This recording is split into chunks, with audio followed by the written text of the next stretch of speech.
Emma, by Jane Austen, Volume 2, Chapter 12. One thing only was wanting to make the prospect of the ball completely satisfactory to Emma, its being fixed for a day within the granted term of Frank Churchill's stay in Surrey; for, in spite of Mr. Weston's confidence, she could not think it so very impossible that the Churchills might not allow their nephew to remain a day beyond his fortnight. But this was not judged feasible. The preparations must take their time. Nothing could be properly ready till the 3rd week were entered on, and for a few days they must be planning, proceeding, and hoping in uncertainty, at the risk, in her opinion the great risk, of its being all in vain. Enscombe, however, was gracious in fact, if not in word. His wish of staying longer evidently did not please, but it was not opposed. All was safe and prosperous, and as the removal of one solicitude generally makes way for another, Emma, being now certain of her ball, began to adopt as the next vexation Mr. Knightley's provoking indifference about it. Either because he did not dance himself, or because the plan had been formed without his being consulted, he seemed resolved that it should not interest him, determined against its exciting any present curiosity, or affording him any future amusement. To her voluntary communications Emma could get no more approving reply than, "Very well, if the Westons think it worth while to be at all this trouble for a few hours of noisy entertainment, I have nothing to say against it, but that they shall not choose pleasures for me. Oh, yes, I must be there. I could not refuse. And I will keep as much awake as I can, but I would rather be at home, looking over William Larkins's week's account, much rather, I confess. Pleasure in seeing dancing! Not I, indeed. I never look at it. I do not know who does. Fine dancing, I believe, like virtue, must be its own reward. Those who are standing by are usually thinking of something very different." This, Emma felt, was aimed at her, and it made her quite angry. It was not in compliment to Jane Fairfax, however, that he was so indifferent, or indignant. He was not guided by her feelings in reprobating the ball, for she enjoyed the thought of it to an extraordinary degree. It made her animated, open-hearted. She voluntarily said, "Oh, Miss Woodhouse, I hope nothing may happen to prevent the ball. What a disappointment it would be! I do look forward to it, I own, with very great pleasure." It was not to oblige Jane Fairfax, therefore, that he would have preferred the society of William Larkins. No, she was more and more convinced that Mrs. Weston was quite mistaken in that surmise. There was a great deal of friendly and of compassionate attachment on his side, but no love. Alas, there was soon no leisure for quarrelling with Mr. Knightley. 2 days of joyful security were immediately followed by the overthrow of everything. A letter arrived from Mr. Churchill to urge his nephew's instant return. Mrs. Churchill was unwell, far too unwell to do without him. She had been in a very suffering state, so said her husband, when writing to her nephew 2 days before, though from her usual unwillingness to give pain, and constant habit of never thinking of herself, she had not mentioned it. But now she was too ill to trifle, and must entreat him to set off for Enscombe without delay. The substance of this letter was forwarded to Emma in a note from Mrs. Weston instantly. As to his going, it was inevitable. He must be gone within a few hours, though without feeling any real alarm for his aunt, to lessen his repugnance. He knew her illnesses. They never occurred but for her own convenience. Mrs. Weston added that he could only allow himself time to hurry to Highbury after breakfast and take leave of the few friends there whom he could suppose to feel any interest in him, and that he might be expected at Hartfield very soon. This wretched note was the finale of Emma's breakfast. When once it had been read, there was no doing anything but lament and exclaim, "The loss of the ball! The loss of the young man! And all that the young man might be feeling! It was too wretched! Such a delightful evening as it would have been, everybody so happy, and she and her partner the happiest." "I said it would be so," was the only consolation. Her father's feelings were quite distinct. He thought principally of Mrs. Churchill's illness, and wanted to know how she was treated; and as for the ball, it was shocking to have dear Emma disappointed, but they would all be safer at home.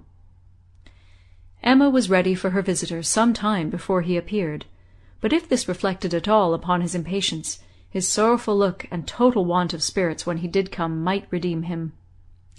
He felt the going away almost too much to speak of it. His dejection was most evident.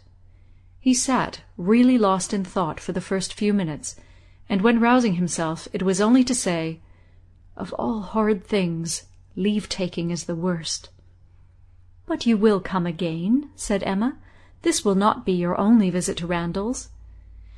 "Ah," shaking his head, "the uncertainty of when I may be able to return. I shall try for it with a zeal. It will be the object of all my thoughts and cares. And if my uncle and aunt go to town this spring, but I am afraid they did not stir last spring. I am afraid it is a custom gone for ever. Our poor ball must be quite given up." "Ah, that ball! Why did we wait for anything?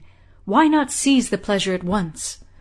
How often is happiness destroyed by preparation, foolish preparation? You told us it would be so. Oh, Miss Woodhouse, why are you always so right?" "Indeed, I am very sorry to be right in this instance. I would much rather have been merry than wise." "If I can come again, we are still to have our ball. My father depends on it. Do not forget your engagement." Emma looked graciously. "Such a fortnight as it has been," he continued. "Every day more precious and more delightful than the day before. Every day making me less fit to bear any other place. Happy those who can remain at Highbury." "As you do us such ample justice now," said Emma, laughing, "I will venture to ask whether you did not come a little doubtfully at first. Do not we rather surpass your expectations? I am sure we do. I am sure you did not much expect to like us. You would not have been so long in coming, if you had a pleasant idea of Highbury." He laughed rather consciously, and though denying the sentiment, Emma was convinced that it had been so. "And you must be off this very morning?" "Yes. My father is to join me here. We shall walk back together, and I must be off immediately. I am almost afraid that every moment will bring him." "Not 5 minutes to spare, even for your friends Miss Fairfax and Miss Bates? How unlucky! Miss Bates's powerful, argumentative mind might have strengthened yours." "Yes, I have called there. Passing the door, I thought it better. It was a right thing to do. I went in for 3 minutes, and was detained by Miss Bates's being absent. She was out, and I felt it impossible not to wait till she came in. She is a woman that one must laugh at, but that one would not wish to slight. It was better to pay my visit than—" He hesitated, got up, walked to a window. "In short," said he, "perhaps, Miss Woodhouse, I think you can hardly be quite without suspicion." He looked at her, as if wanting to read her thoughts. She hardly knew what to say. It seemed like the forerunner of something absolutely serious, which she did not wish. Forcing herself to speak, therefore, in hope of putting it by, she calmly said, "You are quite in the right. It was most natural to pay your visit then." He was silent. She believed he was looking at her, probably reflecting on what she had said, and trying to understand the manner. She heard him sigh. It was natural for him to feel that he had cause to sigh. He could not believe her to be encouraging him. A few awkward moments passed, and he sat down again, and in a more determined manner said, "It was something to feel that all the rest of my time might be given to Hartfield. My regard for Hartfield is most warm." He stopped again, rose again, and seemed quite embarrassed. He was more in love with her than Emma had supposed, and who can say how it might have ended if his father had not made his appearance? Mr. Woodhouse soon followed, and the necessity of exertion made him composed. A very few minutes more, however, completed the present trial. Mr. Weston, always alert when business was to be done, and as incapable of procrastinating any evil that was inevitable, as of foreseeing any that was doubtful, said, it was time to go, and the young man, though he might and did sigh, could not but agree to take leave. "I shall hear about you all," said he. "That is my chief consolation. I shall hear of everything that is going on among you. I have engaged Mrs. Weston to correspond with me. She has been so kind as to promise it. Oh, the blessing of a female correspondent, when one is really interested in the absent! She will tell me everything.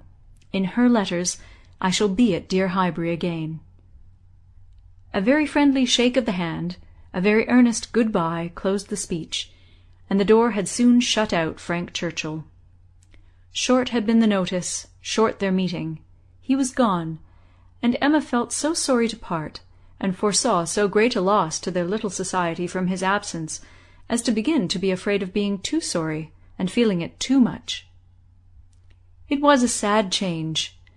They had been meeting almost every day since his arrival. Certainly his being at Randalls had given great spirit to the last 2 weeks. Indescribable spirit. The idea, the expectation of seeing him which every morning had brought, the assurance of his attentions, his liveliness, his manners.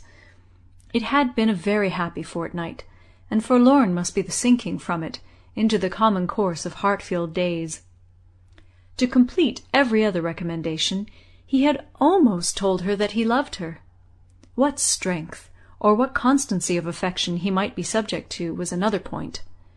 But at present she could not doubt his having a decidedly warm admiration, a conscious preference of herself, and this persuasion, joined to all the rest, made her think that she must be a little in love with him, in spite of every previous determination against it. "I certainly must," said she.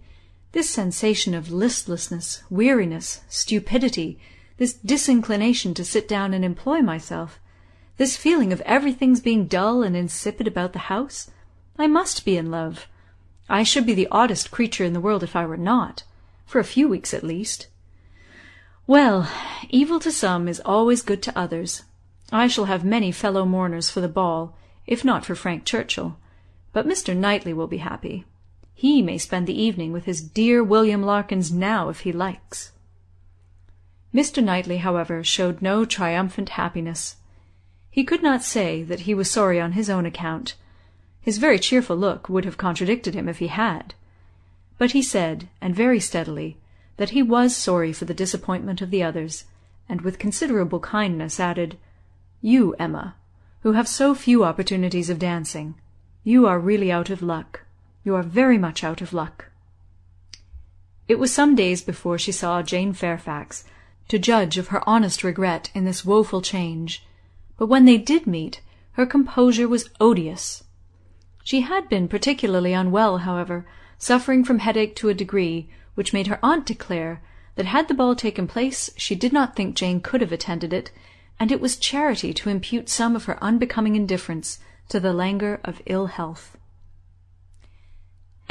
Chapter 12.